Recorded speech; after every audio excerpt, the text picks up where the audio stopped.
Hello guys, I had a request to do a tutorial about swimming with Unity 5 and here it is. I invented a small swimming system. You can swim underwater and also above the surface, and you can download the full project with prefabs you can use in your own games on patreon.com/jnm. So if you are my patron, you don't have to code it again.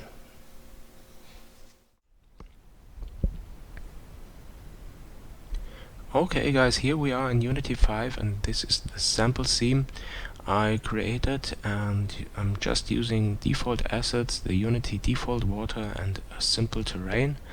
And when I start my project, here you can see me diving into the water, and now it is rendered for underwater. You can move, and when you press the E key you are swimming upwards and you can swim above the water surface. And again, when I release the E key, then I'm going down into the water and underwater again. The character controller is moving slowly when you're inside of the water, and when you reach the ground again, then you're moving faster. Yeah, and that's basically it. The whole system looks really easy, but it isn't that easy for me as a programmer. For you to use this, it should be just drag and drop the prefab into your scene. So let me explain to you how this whole project works. I have a FPS controller. This is the default prefab from Unity, and one important thing is that I have this rigid body and disable use gravity and use kinematic. These two checkboxes have to be disabled, and I added a swim script. There is one variable up-down speed. This is the speed you use when swimming upwards or downwards. There is an FPS person character attached to the FPS controller, which holds the camera of the player, and a blur script. What does this blur script do? When you enable the blur, I will show you here, and it looks like this. Enable this here, and that's the effect I want to have when I'm under the water. So in my script I have to determine if I'm underwater and then enable this blur effect. The water is the default water of Unity. It has 4 tiles here. This is the surface of the water, and for each one I added a box collider and set is trigger to true.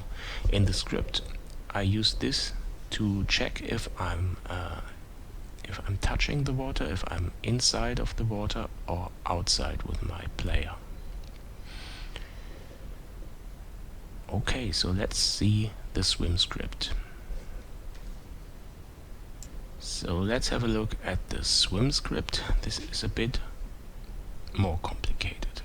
Okay, first of all, I store, as I said, the blur effect and the first person controller and character controller.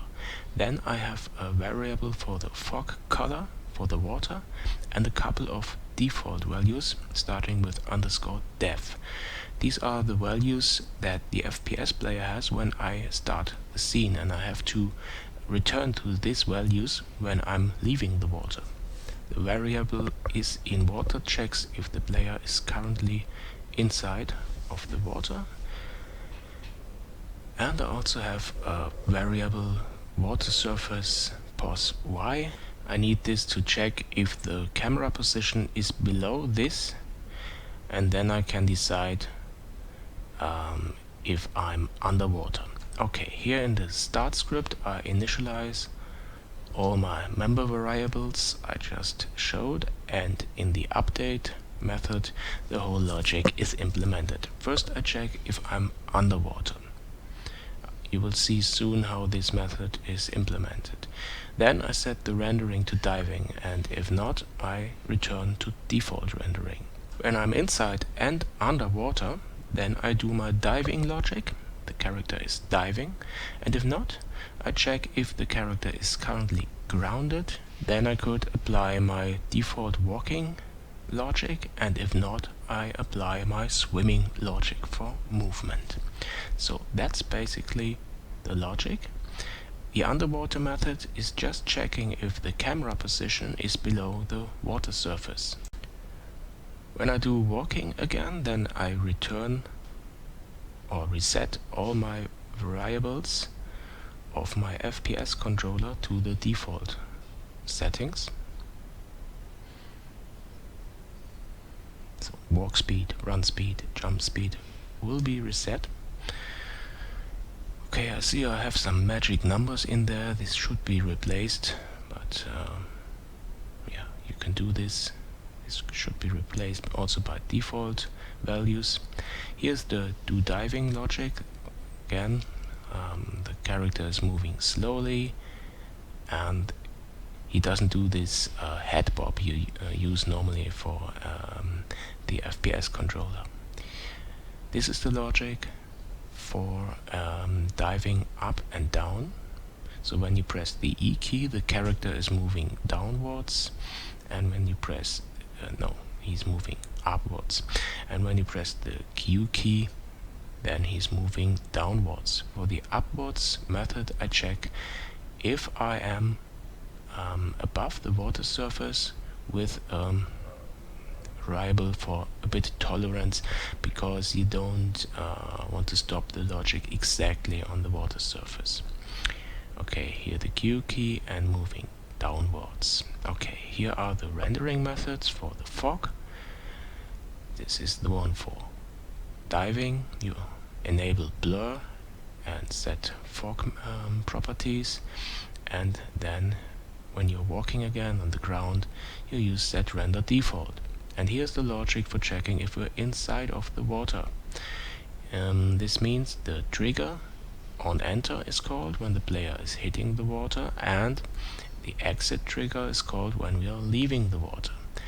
In the exit method, I check if we are really outside of the water. This means if my FPS position is above the water surface. Then I set is in water to false. So, and that's the whole logic.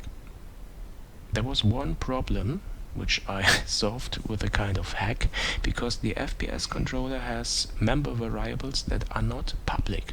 These are move deer, for example, or the walk speed, the run speed. These variables you can't access outside from your script. So I use a really dirty hack.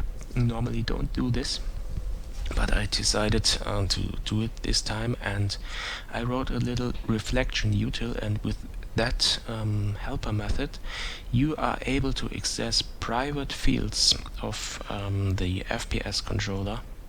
Here it is. These are static methods to access private fields. I did this because then you can use your FPS controller prefabs together with my script without any changes, but it's dangerous to do this, because when Unity removes these member variables or change the name of this, then my script won't work anymore. But okay, here it is again. I hope you like it. As I said, you can download the whole project from my Patreon.